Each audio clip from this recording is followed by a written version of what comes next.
Good afternoon. We are back here on Monday, July the 13th, 2026. Wow, this has been a very hot topic here on the show, the end of 570 News, Kitchener.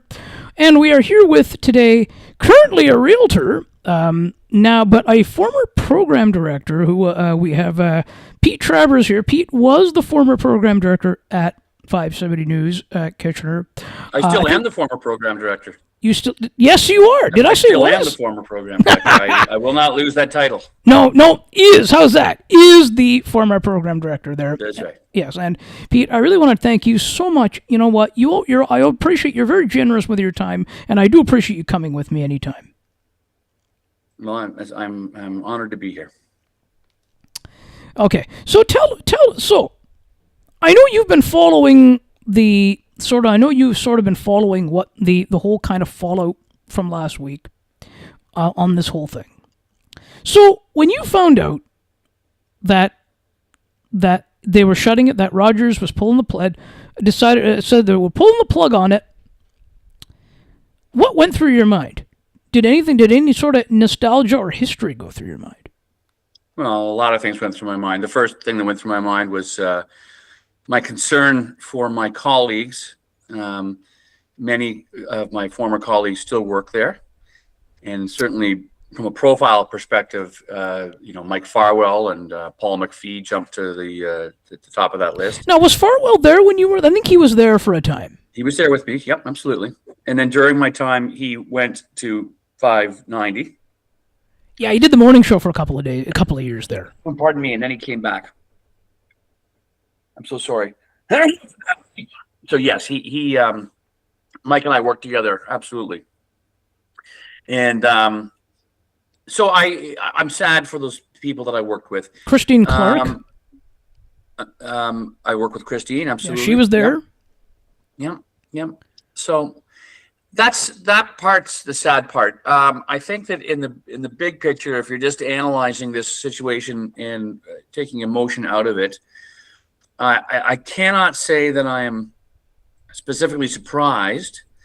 You and I were chatting before we started, and the point that I tend to make is that in a very, very short period of time, we've seen such a rapid rise in technology that it's absolutely changed and shaped the world that we're living in now. And from a personal standpoint, I grew up with 4 channels on the TV set, no remote control, and everything was appointment viewing. If you wanted to see something, you knew that it came on. Like I was watching the movie Ali the other day, and it made me think about, as a child, that on Saturday afternoons it was the wild world of sports.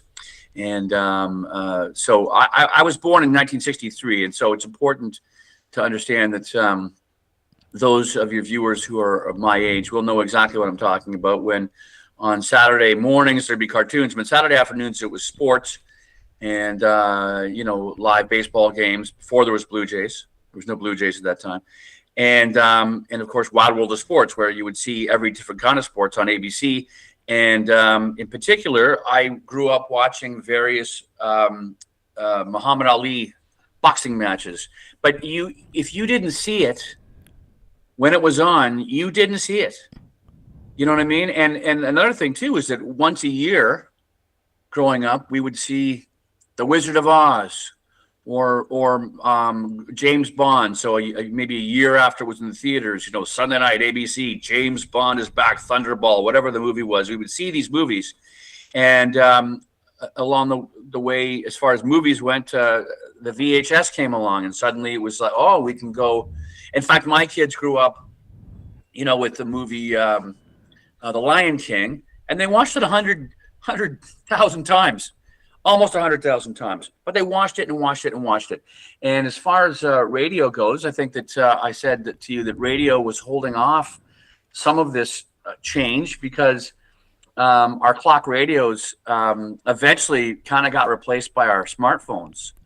But for most of my life, if I went to bed, I had my alarm set on my clock radio, and my clock radio was set to 570 News or wherever the radio station that I was around, since I moved around a fair bit in radio. So radio hung around. But now I've heard, and some people can double check this, but I've heard the headlines that the auto manufacturers want to start producing radios in your car that don't have an AM band. And I hated the sound of that because I evolved to be more of an AM radio listener since I enjoyed talk more than an FM listener. And again, I have my own personal habits of how I consume, but the point is that the idea that we're not going to have an AM radio, and now if you sort of think about what's on the AM dial, they're all Toronto stations. I don't know if Hamilton still has one. No, they shut down. Chorus shut that down a couple of years ago. So Funny 820 is gone. CHML. So nonetheless, now if you say, okay, what's on the AM dial? We have 590, the fan. We've got 640, AM 640. We have 10. I'm assuming AM 640 is still there. It is, yeah. 680 News is still 740. 680 News is still around. 680 News. These are the stations that exist in a big urban center. But it's unfortunate. And like I say, I'm sad because of the human cost. Well, and that's the whole sort of thing too. And Farwell, he was there for. He was with the company a lot of years. He was which? Sorry. He was with the company for a lot of years. Yes, he was. Absolutely. I used to make the joke that one of our future mayors, it's either going to be Dave Schneider. I used to work with Dave Schneider at Cool FM. And I think Dave could be a future mayor because so many people know him. And so many people know and love Mike Farwell that he too could be a future mayor. Now, I say it sort of half jokingly, but the point is that there are a bunch of people in this town who love, Mike has built up a relationship with them through the radio and the people who love him. And the Farwell for hire too. I'm so sorry? Sorry, and the Farwell for hire as well. Well, I was just going to say that he runs an excellent charitable marketing campaign for Farwell for hire. So anyway, it's and Mike and I, of course, work together. So it's very unfortunate. But and I understand. I'm watching. There's a huge outcry in Halifax. I think in Ottawa, certainly here, Calgary, Vancouver, where all these stations went off the air. And there is a local outcry. You've taken away our station. And the truth is that people's relationship to their radio station tends to be a more personal relationship, more personal than other things. When I started at Cool FM in 2000, it was a classic rock station, and I was there to change the format to, during my years, it was today's hits, yesterday's classics. And the number of people who were personally offended that we were not a classic rock station anymore was significant. Okay. And there was a lot of people who were very angry about it, took it very personally. And at the end of the day, it's just business. Okay. So in this case here, although there are many people who are, like I say, very hurt by this, and I understand it, they feel very hurt by it. But the fact of the matter is that at the end of the day, it's business. And I sat in a boardroom, and what would happen is that we would go through our budget, our radio station budgets, and determine what we were spending to put the product on the air and keep it on the air. So that means the technology to put it on the air, the transmitter, all those things, as well as all the people required to do the jobs of the radio station. And I remember one time from one of my radio stations, the person from head office said, well, what if we were to replace our high-priced morning show and put the people from afternoon in its place, and we could cut the cost in half? And I sat there and said, I don't like that idea at all. I said, all these people listening have a relationship with the current people on the air. And I think that's at the time I fought against it. And quite frankly, somebody was only floating a trial balloon. It never happened. But I'm just saying to you that when that idea was brought up, the person didn't bring it up because they didn't like the people in the morning. They were just simply looking at numbers on a spreadsheet and saying, oh, well, this number is twice this number is. And if we can put this change on the air and then suddenly have our costs in the morning show halved, then maybe that's a good way to go. And so the job of the accountant is much different than the job of the program director. The program director is specifically concerned with the product of the radio station, but part of my job as program director was to bring it in on budget, to create a budget and to live by that budget and to do it that way. And so when head office starts to think, oh, let's change this because they want the budget to look a certain way, well, then it's as we used to say, the old saying is it's their sandbox. They're allowing us to play in it, but the truth is, at the end of the day, it's their sandbox. And I know there's been a lot of people online speculating, perhaps accurately, I don't know, but they're speculating that Rogers was, taking a controlling share of MLSE, and consequently, that's a lot of money. Yep. And felt that, oh, well, they're going to cut somewhere else. I don't know if that's true. That may be true. But when I was programming at Rogers in London, Bob FM, at that time, Rogers invested in getting the NHL contract. It was a massive outlay of cash to become the sole broadcaster of the NHL. At least there were some local broadcasters still involved. You would still see some games on TSN, but otherwise, if you were trying to find an NHL game, you'd find it on Rogers. And there was a lot of money put out for that. And when they did that, they had an expectation. This is how much revenue we're going to see. This is how much it's going to cost, and here's how much the revenue is going to be. And I don't know that at the time the revenue was what it was supposed to be. I wasn't in head office doing the books, so I don't know. Anyway, the point being that at some point, some place in the organization, this was a business decision, and of course, the management knew months in advance. This has probably been talked about for a year or more, maybe years. That they kept saying, "Okay, what are we going to do? What's going to happen?" And eventually, the shoe dropped, and they decided, "Let's make the move," and they did it. Yeah, I'm pretty sure it wasn't overnight. I'm pretty sure it wasn't. That's right. That's the way it goes. So anyway, so I'm sad. I'm sad about those things, and I'm sad for the people. But I'm also sad that life is not what it was. It's funny. I always make this joke with my wife. We're watching, James Bond or whatever the show we're watching is, Indiana Jones, doesn't matter. But the character jumps in or gets pushed into or falls into water, and I always say, "What about a cell phone?" As if 60s Sean Connery had a cell phone in his pocket, but we all do. Yeah. And if I fall in the water, my cell phone's going to get hurt. And I make the joke to point out the obvious is that the world is not what it's always different than what it was. When I started in radio, I was a producer, and we recorded on magnetic tape. We recorded on audio tape, and we would cut the tape to make splices and change things. And along the way, I was a producer at Chum FM in Toronto. And so along the way, the tape machines got replaced by computers. And suddenly it was a whole different way of doing things. And quite frankly, as a producer, the move to digital was very exciting and spectacular. But at one point in time, every single commercial or station identification had to be recorded to its own tape cartridge. We call them carts. And when I was a board operator at Chum, you would stack up all the commercials for the hour. Literally, here's the commercials for the 3 a.m. hour. I do the overnights, and there they are. And here's the station identification stacked up. And you were constantly loading these things up, and you had to play everything one piece at a time, which meant that if you went to, the jock finished playing a song and said, 10:50 Chum, coming up, Huey Lewis of the news. And then they go to commercial.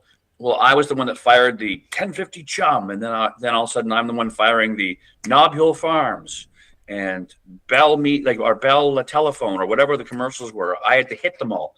Once it became computers, the buttons being hit to say play the next chain of events. I imagine when you use, doing the technology that you're doing with podcasting, there's so much of it is computer driven. And once we had a chain of events lined up to go, you just hit next and it would play all those things. And you tell the computer at the end of those events, stop and wait for someone to push start again. Or at the end of those events, play the next song. And so it so changed what we were doing so significantly. I just keep saying all these things because every year that I was in the broadcast business, things changed and changed and changed and changed. And here we are now. I did listen to 570 News. I really don't listen to FM radio for music anymore. I tend to use my Spotify and listen to music that way, and quite frankly, listen to a lot of talk, what we call talk radio, as podcasts. Podcasts are the new talk radio, and there's tons and tons of them available on Spotify and YouTube and various sources. So the demand, especially from younger listeners, to turn on their AM radio, which they probably don't have at their clock radio. And when they get in the car, when I get in the car, my phone hooks up to my radio in the car. You know what I mean? And certainly I would turn on 570 because I wanted to hear the traffic or the weather, or I'd turn on to hear what Farwell was talking about. Oh, so you would tune in once in a while to Farwell? Oh, for sure I would. For sure I would. Yep. And again, in a mix of things I've tuned. Again, to me, it's just like, what do I want to hear right now? I've listened to all the latest podcasts that I listened to. So, okay, I'll just put on 570 because it's the morning. I'm going to a meeting someplace, and I'll just enjoy hearing the news and hearing whatever. So I personally feel a loss that the station is gone. But there were so many changes that occurred when I was there, and then in the time after I left, a lot of things changed. And so it was inevitable. I mean, it doesn't feel inevitable to the people who are hurting out there because their station is gone. And I know that there are some people trying to rally around and say, let's get a community initiative to get, this service back in place again, or let's make Rogers leave it on the air, which unfortunately that's dog's not going to hunt. It's not going to happen. No, I don't. No. I think no matter what people do, even a petition, it's going to do nothing. I say that again, please.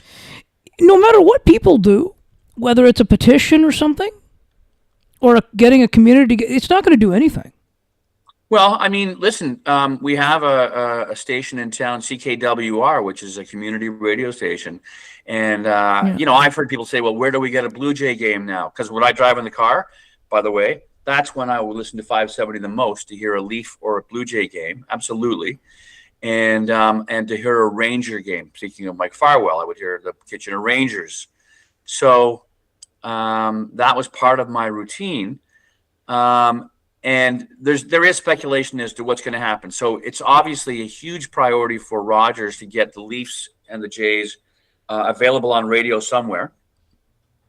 And I don't know what that looks like. Although, if I had to put my money on it, it wouldn't surprise me if they put the Blue Jays and the Leafs onto the country station, Country 105. Now, I don't know that's going to happen. I'm not predicting that. I'm just saying what'll be the opportunities? What choices could they're in the boardroom going? What do we do with these things? Because they need, if they're cutting off AM radio because they have to pay their bills for their sports properties. You can stream the Jays games and the Leaf games now, or you can listen on. Well, that's true. Yeah, that's true. But again, I've done so. If I was in a place where without a radio, well, that's how I do it. Right. So I mean that's available, but remember that's a change from getting in my car and turning it on and saying, "Oh, I want to hear the Jays." And then hitting the 570 button, and now I've got the Jays. So yep. There are some people, probably older people, who aren't that comfortable streaming things off their phone now anyway. I was just thinking that's how they would find it. So I wouldn't be surprised if for somehow it showed up on country. I don't know that. I'm not predicting. If I was Rogers, I wouldn't touch Chime. I would not. That's the big dog in town. I would not change Chime.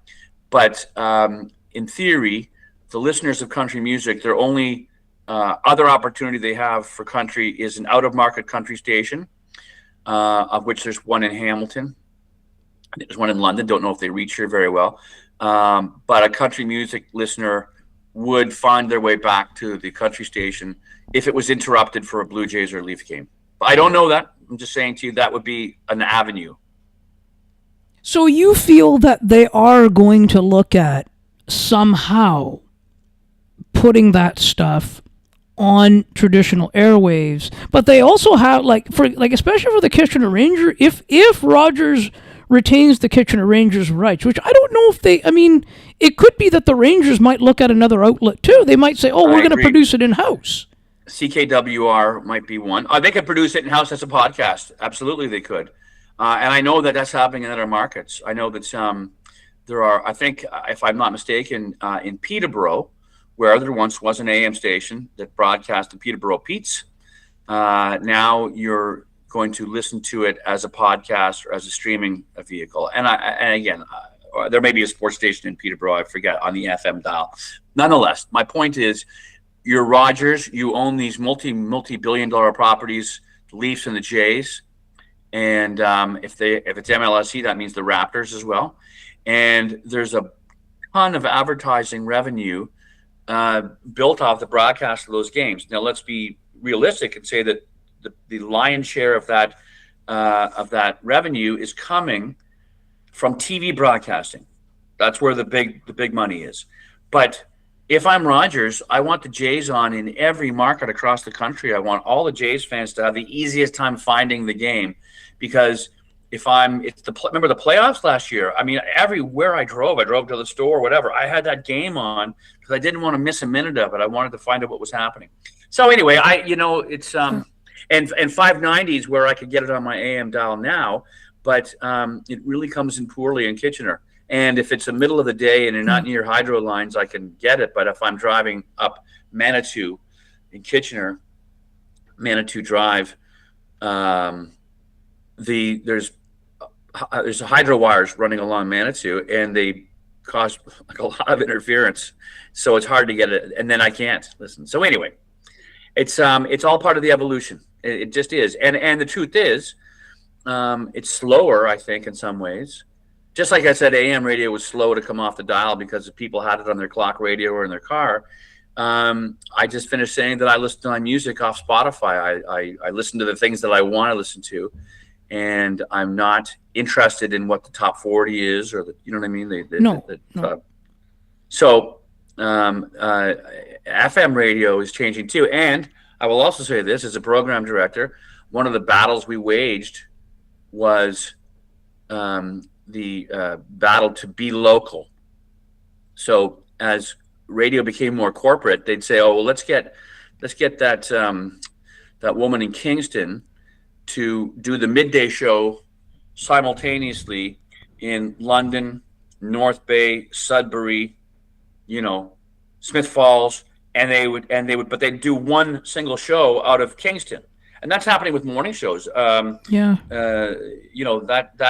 happening right now. In fact, part of the Rogers purging, for instance, was the morning show at Jack FM in Halifax. Mm-hmm. And that morning show got let go, but that station is not off the air. They just picked up the morning show from another Jack FM station somewhere else. And there'll be some people saying, "Oh, those are my local favorites. I knew these," the way we know Farwell, the way we know these broadcasters, you feel a relationship with them. But when that happened, Rogers has now replaced the content. It didn't cost them any money, right? Effectively, it doesn't cost them money. When I was working at 570, and they said, we have decided we don't need a program director anymore, and I'm like having an out-of-body experience, because I think, oh my God, I'm getting let go. They said, but we still want you to program, and we want you to go to London and program Bob FM. And so they took my 570 salary, and they saved it. It's now going into the bank. And because they didn't offer any of my colleagues extra money to pick up my various duties, the news director, Joe Pavia at the time, whoever else was doing. And I think he's still in broadcasting. Last time, I don't know if he's still at CBC or not. I think he's at CBC. Okay, yeah. But nonetheless, the point being that they saved my salary. And then in London, and because, of course, I've been doing the late lunch, that's where you and I got to know each other, because you would check in with me on the late lunch. Yeah. They decided that, okay, we want you to be the program director at Bob FM, and we want you to do the morning show too. And so I'm going to let you guess, Ali, how much the program director job and the morning show job pay similar amounts of money. How much extra money do you think they gave me for doing Nothing. 2 jobs, the program director job and the morning show job? How much extra? None. I'm sorry? None extra. No extra. None money. extra. That's right. No extra money. So now they saved a morning show salary in London. And so bravo to the accountants. You now saved Pete's old salary in Kitchener, and you saved the morning show co-host salary in London. Yep. We're getting it programmed, so we're paying that money, and now he's also on the morning show. And I was thrilled at the opportunity because I was, I enjoyed doing mornings. It was a great year of doing radio for me. But make no mistake, they were saving money, and that's why they did it. Yep. Yeah. And I think I don't know, and I think you were and I think you still were living in Kitchener, but I think you rented an apartment there in London. Yes, I did. I had an apartment in London, and I would listen, it took a toll on me personally because I didn't see my family Monday to Friday. I lived like a bachelor in this little apartment in London. Yeah. And with a 5-minute commute to the office, and it was important that I was part of the community. Okay. But I wasn't about to move my family lock, stock, and barrel away from Kitchener, where my sons were going to college or had jobs. And my wife, Rose, had a job locally. So, and we had a house that we still live in to this day that we loved and we didn't want to move from. So, anyway, that's the way that went. And then a year later, they decided that they were going to get out of the way of my career path. And that's when I became a realtor back in 2015. Yeah, no, I think too, though, yeah. And I mean, I think, that probably would have been just Mondays and Fridays there in London, and then weekends probably back in Kitchener or something. That's right. That's right. But something to that effect. Yeah, of course it did. It meant Friday afternoons, because I would do the morning show. I'd be up at 3:30 in the morning. I'd be into the office by 4:30. We would crack the mic at 5:30, and we would finish that morning show at 9 a.m. with Steve Stacks, my old broadcast partner, Steve Stacks. And then at 9 a.m., I would trudge down the hall after doing a full job. So remember, morning show people aren't usually hired to do the morning show plus another job. They are hired to be a morning person.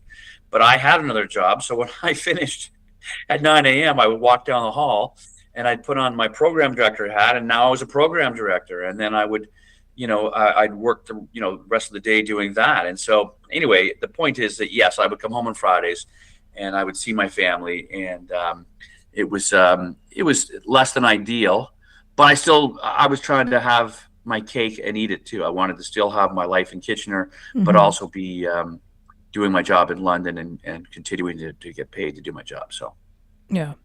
So yeah, and yeah, but then now, what about like some of the things that, this kind of brings me back to some of the things that happened during your time at 570 News, and then everything kind of pivoted back, where they gave, where it was Gary Doyle at the time. Mm-hmm. And Jeff Allen. Yep. Who actually passed away a few years ago. Yes, he did. A very sad situation for Jeff. Yep. And well, for Jeff's family, absolutely. Family who misses him. Yeah.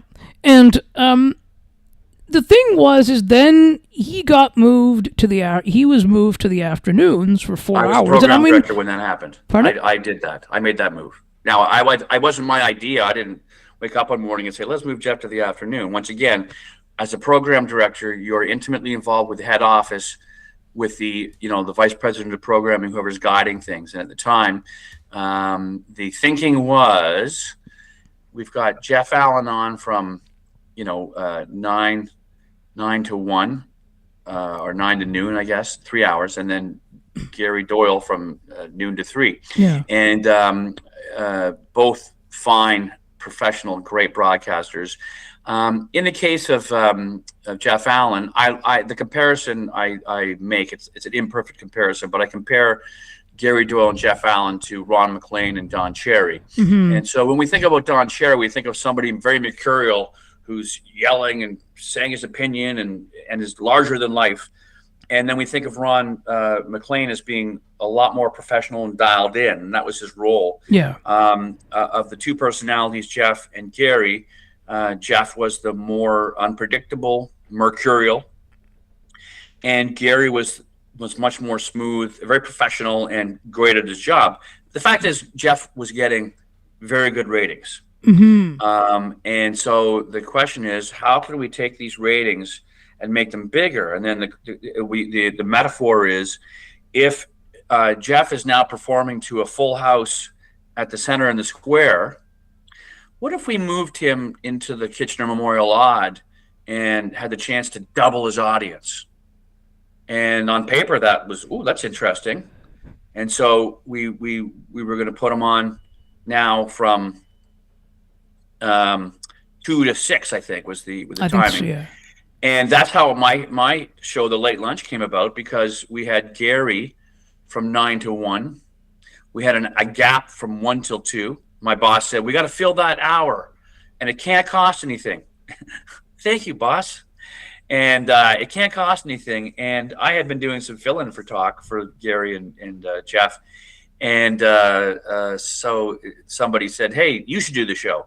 And I thought, you know what, I'd like that. The Late Lunch with Pete Travers, 1 hour show, and it just filled the gap. But the point of it is that we put Jeff in the afternoon, and the priority in the afternoon, and the reason we had great numbers was because of our surveillance. Because in the afternoon, we would tell you what the traffic was like, what's the latest news story, what's the weather, what's happening. And that was how our afternoon was built.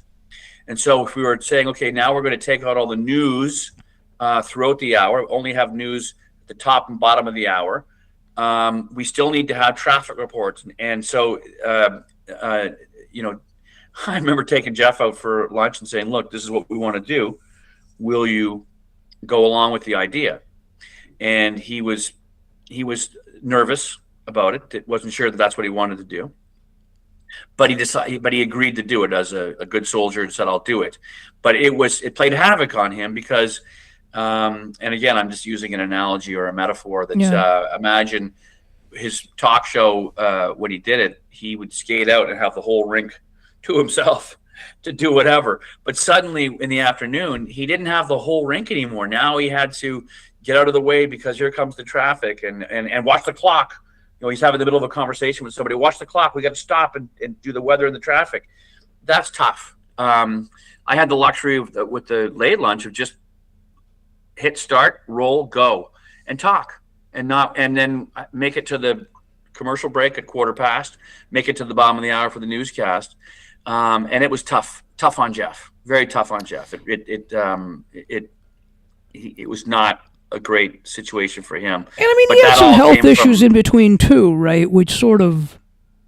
Say again? He had some health issues as well. That's right. That kind of fell into that. So I'm guessing it didn't really work the way it was intended to. No, it did not. It did not. And it didn't help the radio station.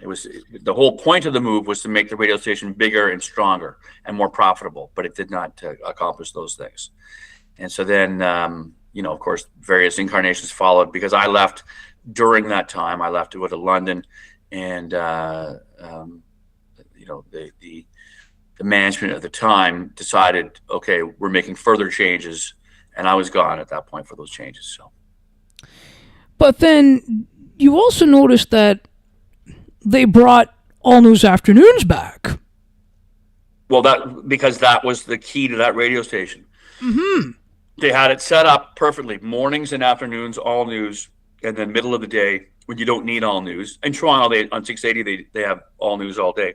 But here in Kitchener, it was a chance to do talk.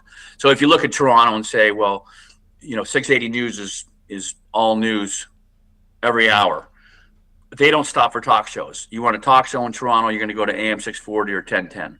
And so, but 570, we were both of those things. Mm-hmm. But I think those, quite frankly, but if you look at, I don't know, most recently, you mentioned that you did listen to Farwell most recently. I don't know if you noticed, but back since a couple of years ago, they added in, when Ottawa shut down, which was known as City News Ottawa at the time, Rob Snow was sitting on the sidelines So then they got him in to do the syndicated. They got him in to do. Oh, right. okay. You're going to do the You don't have to pay syndicated him in show, every market. You pay him one time, and then you just distribute it. right? Which started. See, now here's the interesting thing. Now, of course, you weren't involved in this decision when that show started out. I mean, and when 570 News aired it, it started out from 1 to 4. Mm-hmm. And then maybe about 2 weeks later, they're like, the right away a change happened, and they aired his show from 1 to 3, and then brought All News Afternoons back. That's right. Well, that's part of the problem, and that's what happened when we had when we moved Jeff back at the time. We took 3 hours. His talk show was 3 hours, 9 to noon, and then Gary noon to 3, and we made both of those shows an extra hour, and that is tough. That's tough for a talk show host. That is tough. And so I would say, in my opinion, a talk show is a 3-hour show, in my opinion. Yeah. I mean, a standard, old school, traditional. Now, Farwell was doing 4 too. Again, in a perfect world, you wouldn't design it that way, in my opinion. Yeah. Right? Like, I don't know, but they did. They started. I mean, it's like I was sort of, and then they started that out. Then with Rob Snow, then they did. It was 4. Then for a little while, they did 4 to 6, All News Afternoon, or 4 to 7, or 4 to 6, whatever it was, and then they pivoted back. Yeah, well, the when I was there, the All News mornings and All News afternoons were absolutely working. Now, again, working to the satisfaction of the accountant at head office, can't say. Yep. I'm not in that chair. I'm not looking at those books, but that's. Nope. But from a profitability standpoint, those were attractive properties in the morning and afternoon to sell advertising for. So by changing it back to 3 p.m., theoretically, it was addressing that and making it better. But then it kind of brings it down to, you pivot back so fast. It's like you would have been better off not to do it.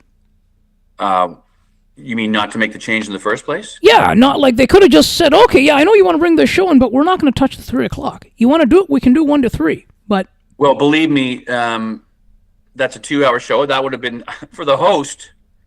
I guess 1 to 4 is 3 hours. I'm getting my times mixed up here. I was thinking about noon to 4. Nonetheless, yeah, they were doing it 3. I guess they decided that when they looked at the numbers and they looked like at the return, that 3 p.m. hour was more valuable as a news hour, and that's what happens. You look at the metrics and say, are we profitable? Is this working? And so that probably accounted for that change. Again, I can't say. And I certainly was listening when Brian Burke was on that station, and I think Brian Burke was an exceptional bookend to Farwell. I thought Farwell and Burke was just a great lineup, and I was listening. Probably the most I listened to for a stretch of time was when it was Brian Burke and Mike Farwell. I thought they were great. They had different sounds, different approaches. And I think Brian Burke was built to do talk radio. I thought it was some of his best work. Of course, he and I worked together at Cool for. I like Brian Burke. I like Brian Burke. Sorry? I like Brian Burke. Him and I are actually in touch too. So very good. Well, Brian Burke is a tremendous broadcaster, and Brian, like I said, when I heard him doing talk, I thought he was fantastic. I really enjoyed it. So I was, and Brian, to his credit, and I give him full credit for this, when they were renegotiating his contract to stay on, they said, well, we only want to pay you this much. And he's going, well, that's not livable, and that's not enough for what I do. I want this much. And ultimately, when they said, we can't do that, they expected, I suppose, that he would say, okay, I'll take the smaller amount. But he said, no, I've got value. I can do other things, and I'm certainly more valuable than what you're offering. And so thank you. It's been great. Out we go. So, for broadcasters, part of the problem is that you take what you can get, you take the best opportunity you can, and then a point comes where people in radio are not getting wealthy. They're just not. And so Some people are forced out of the business. A lot of times when people lose their radio jobs, they find their way into a better paying job outside of radio. It's just the way it goes. And there's certainly people who've working radio for all their lives or whatever, but not getting paid what you would expect a person doing another job in the private sector. Well, this is the private sector, but nonetheless, out of broadcasting, you work that many years, you're building up more and more and more. But radio is just it's not built to make radio broadcasters wealthy. Yeah, and Brian does listen, by the way. He just which? He does listen. He does listen to me. He does listen to the show. So. To this show? Yes. Oh well, hi Brian. I saw Brian recently at the fundraiser for the Lee J. Levine calendar, and it was wonderful to see him and his wife Diana. And I certainly enjoyed seeing him again. And he's a formidable broadcaster, and he's very talented and very professional. I hope you're listening, Brian, when I say all these things.